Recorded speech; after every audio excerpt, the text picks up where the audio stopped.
know a lot of you watching our forces, our former forces, are part of the forces family.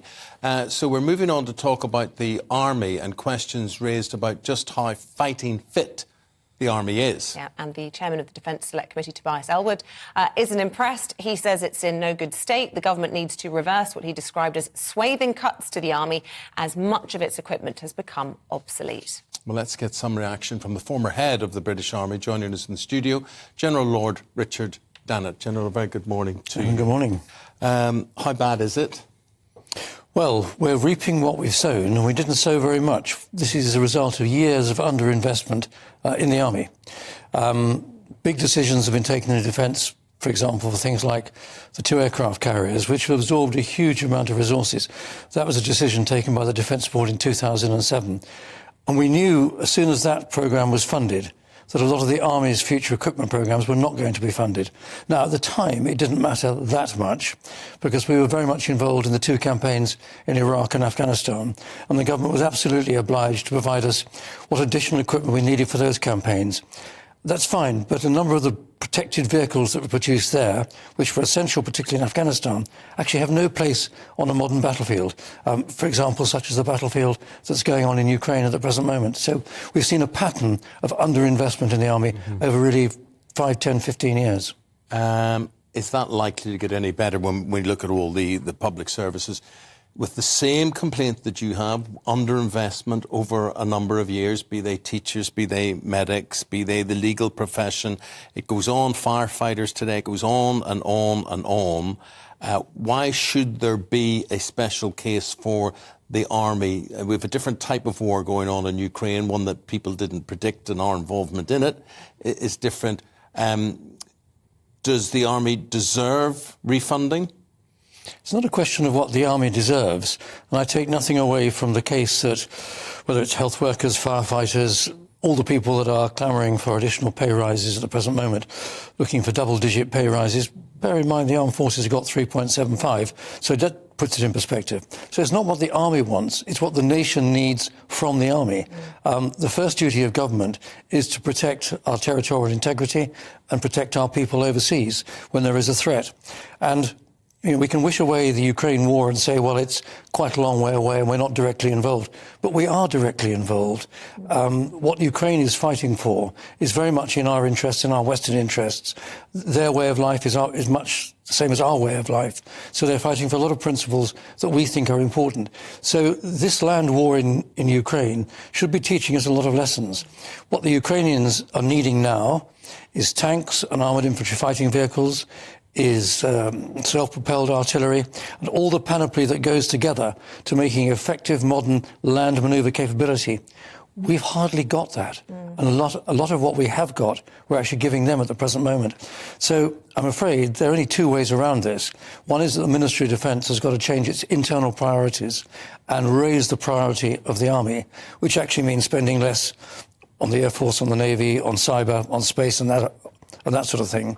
Or, and this is the unpleasant bit for the Chancellor, in the next spending round, he's got to significantly increase the overall defence budget. It's at 2% of GDP at the present moment. Boris started to talk about it going to 2.5%. Liz Trump put it at 3%, but Rishi Sunak and Jeremy Hunt have pegged it back to 2%. And that is not enough. And that is why we are having to react to the criticism, an American general telling this defence secretary, your army's not tier 1. It's really hurtful. There's nothing wrong with our people. There's nothing wrong with our leadership. There's nothing wrong with our motivation. There's a lot wrong with our equipment. And the Prime Minister rejecting that assessment by the US General, saying he believes that the British Army is a top-level fighting force. But I just want to ask you, is there mixed messaging coming out of the MOD? We heard from the Armed Forces Minister, James Heape, yesterday. He pointed to the fact that we have the largest defence budget in Europe. He said we are the biggest budget in UK defence since the Cold War. I'm laughing and meanwhile, again. the Defence Secretary is saying that our armed forces have been hollowed out and underfunded. So which is it? Well, who would you believe? Would you believe the guy who used to run the Army, or the former soldier Tobias Ellwood, or a politician? Because I know who I would believe. I'm asking about within the MOD. Well, I think the thing is, actually, all of those people you've mentioned have all been in the Army. Tobias Ellwood was under my command, James Heape, I know, Ben Wallace used to be in the Scots Guards. So actually, we've all got a heart for this and want to get this right. Yes, we have got a large defence budget, but just look to see where it's going. It's going and I don't criticise those decisions necessarily, into very expensive programmes like the Carrier Strike programme, the F-35 aircraft programme, future destroyers and frigates and so on. All that's really important. They're very, very expensive. But the Army also needs investing in. If we want to have a land capability that can react in the same sort of way that the Ukrainians are, if we still have a threat from a resurgent Russia, which has been an increasing problem. Okay, say the Falklands were reinvaded. Could we take them back? If we lost the Falklands again, we deserve not to keep them. Now, why do I say that? In 1982, we had 30-odd Royal Marines defending the Falklands.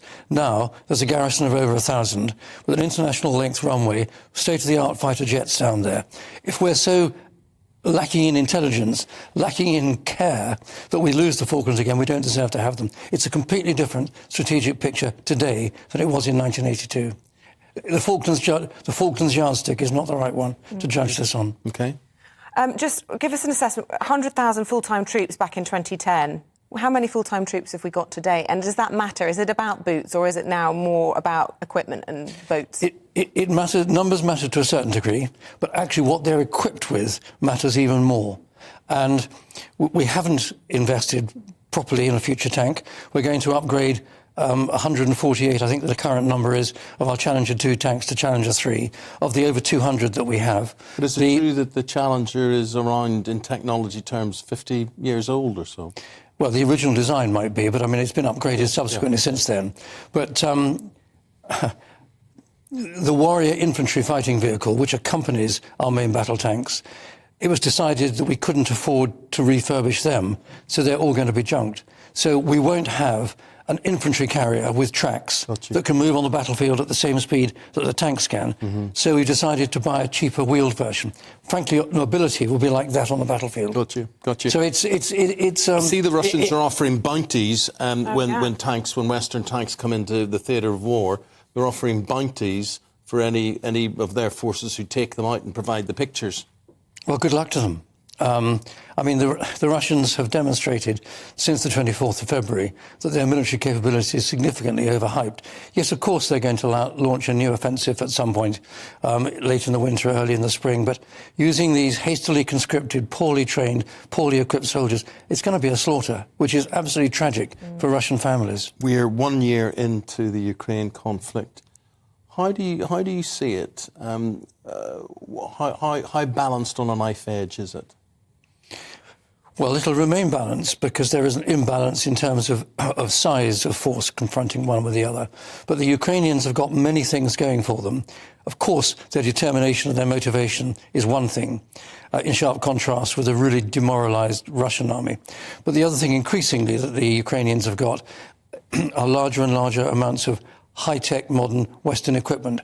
Now, if they can get that together and put together a good plan for a counter-offensive, probably after the Russians have wasted themselves in a infantry heavy attack at some point in late winter, early spring, and the Ukrainians can then make a counter-offensive.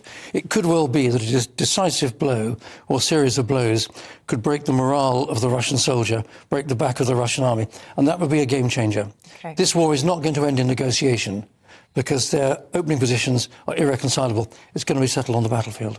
General Lord Richard Dannatt, always lovely to have you in the studio. Thanks very much. Thanks, Isabel. For coming in. Thanks, Ian. Thank you.